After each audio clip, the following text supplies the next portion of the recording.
Reporte 100. Le agradezco al doctor Malaquías López Cervantes, académico de la Facultad de Medicina de la Universidad Nacional Autónoma de México, que esté con nosotros esta mañana. Doctor, ¿cómo está? Buenos días. Muy buenos días, muchas gracias por la invitación. Espero poder opinar algo sensato. Exceso de mortalidad. ¿Qué es esto de exceso de mortalidad, doctor? Bueno, lo que hemos visto en México en este último año es que el número total de actas de defunción que se han emitido comparado con los años previos es muy alto. Entonces esperaríamos tener alrededor de 850,000 muertes en condiciones normales si no hubiera pandemia y si todo siguiera igual, y pues lo que tenemos es por encima de 1,000,000 de muertes, y pues este exceso de más de 400,000 muertes pues debe tener alguna explicación. Sí, es decir, en un año sin pandemia en México mueren en promedio 850,000 personas. Con pandemia han muerto más de 1,000,000 de personas. Hay un exceso de mortalidad de 400,000, me dice. Sí, más o menos. Sí, ¿y estos 400,000 se puede saber de qué murieron? Bueno, habría que hacer un análisis detallado de lo que se mencione en el acta como la causa de muerte, y si lo hubiera, comparar con el certificado de defunción. Pero en general tenemos dos grandes componentes de este exceso de muertes. Uno es la epidemia, la COVID-19, muertes que ocurrieron pero que no se tuvo registro en las unidades médicas de ello, y lo demás es las personas que murieron por no recibir atención por cualquier otra causa que no fuera la COVID-19, debido a que pues el sistema de salud quedó paralizado, se convirtieron los hospitales a hospitales COVID y dejaron de dar atención a todo lo demás. Sí, doctor, entonces 400,000 es el exceso de mortalidad. 200,000 son los casos reconocidos de COVID-19, de fallecimientos por COVID-19 en México. Entonces nos quedan 200,000 fallecimientos volando. Sí, esto es un conflicto con la información que se publicó, porque no sabemos en qué medida el total de las muertes que se dice que están relacionadas con COVID son las reconocidas más otras desconocidas, o estamos hablando de puras muertes desconocidas que se deberían de sumar a las ya conocidas. Entonces, el cálculo conservador es que hay una diferencia como de 100,000 muertes que pudieran sumarse a las que ya se reconocen, y que en lugar de 200,000 muertes tengamos más de 300,000 muertes. 300,000 Cualquiera de muertes. los dos escenarios es malo. Sí, con 300,000 muertes por COVID-19 en México, entre los 200,000 reconocidos oficialmente y los 100,000 por exceso de mortalidad y por que pudieran estar vinculados con COVID, nos ubicaría entonces como el segundo país con mayor muertes en el mundo.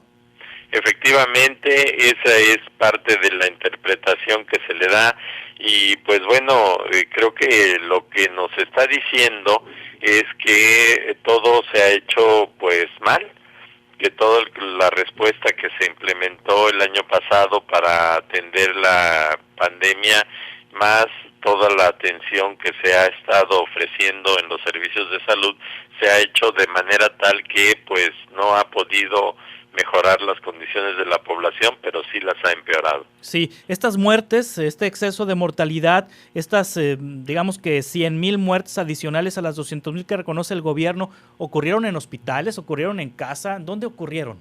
Bueno, se supone que ocurrieron en las casas. En las casas. Son personas que por alguna razón o no llegaron al hospital. Se acuerda que al principio se decía que no fueran a menos de que tuvieran insuficiencia respiratoria. Claro.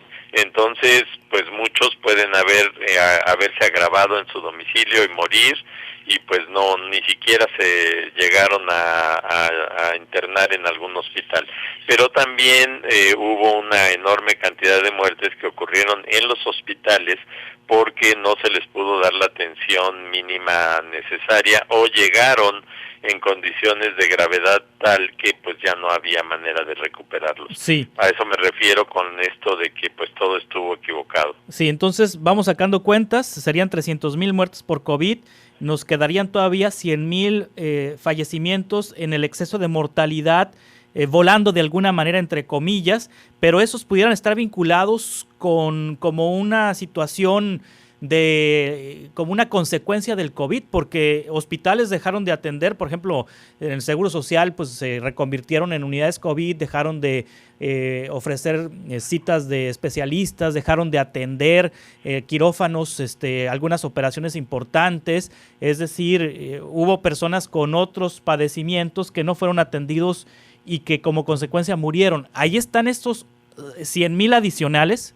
Es muy posible que sí, sí. Que hayan dejado de llevar a cabo toda la serie de atenciones habituales por haberse dedicado exclusivamente a COVID.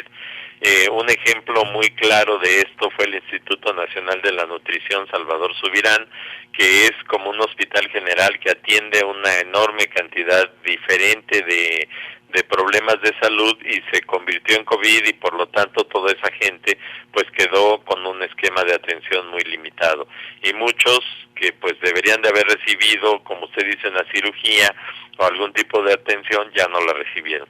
Sí, este exceso de mortalidad no es únicamente en México, doctor Malaquías López Cervantes. También varios países del mundo reportan un exceso de mortalidad. En el caso de México sería un subregistro de 60% de los casos, según estos datos que se tienen por parte de la Secretaría de Salud. ¿Qué porcentaje hay en otras partes del mundo en cuanto a subregistros? Bueno, no están muy claros todavía. La mayoría de los países están todavía cerrando los datos correspondientes al año 2020, pero sí se ha hablado de excesos de mortalidad, particularmente en Europa.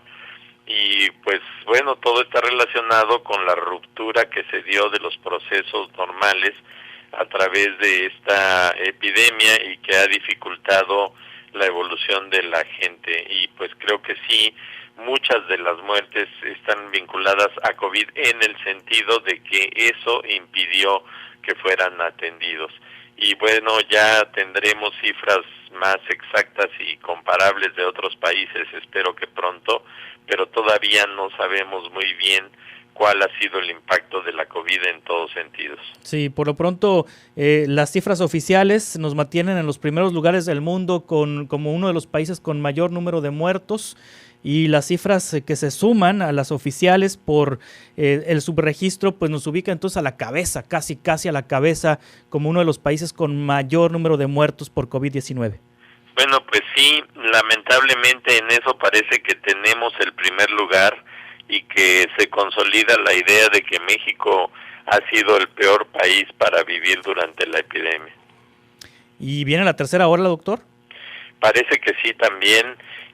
Hay muchas señales de aumento en Europa, en Estados Unidos y en México, aunque toda la información que se presenta nos dice que vamos bajando, creo yo que estamos corriendo un peligro muy grande por dos motivos. Uno, la población se ha salido y tratado de volver a la vida que tenía antes de la epidemia y todavía hay mucho riesgo de contagio.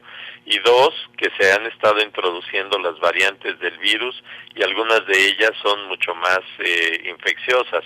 Entonces, podríamos estar viendo en las próximas semanas las consecuencias de las vacaciones de Semana Santa. Doctor, le agradezco mucho que nos haya tomado esta llamada. Doctor Malaquías López Cervantes, académico de la Facultad de Medicina de la UNAM. Gracias por estar con nosotros esta mañana. Muchas gracias por la invitación. Estoy a la orden. Es uno de los voceros del tema COVID-19 de la Universidad Nacional Autónoma de México, el doctor Malaquías López Cervantes. Reporte 100.